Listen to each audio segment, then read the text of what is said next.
হাদিস শরীফ قال النبي صلى الله عليه وسلم أخلص دينك يكفيك العمل القليل এক নম্বর হাদিস শরীফের অর্থ তোমার ইমানকে খাঁটি কর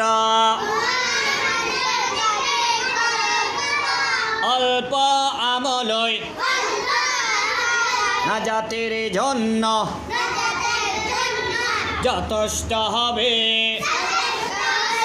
দুই নম্বর হাদিস শরীফ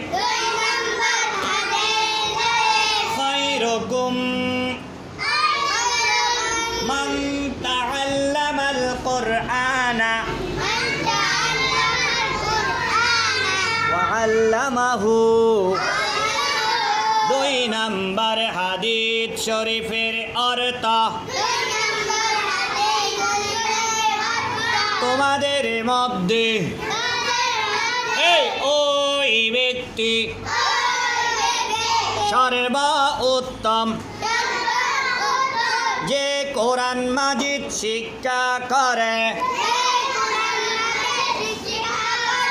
এবং অপরকে শিক্ষা দেয় তিন নম্বর হাদিস শরীফ তালাবুল ইলমি ফারিদাতুন আলা কুল্লি মুসলিম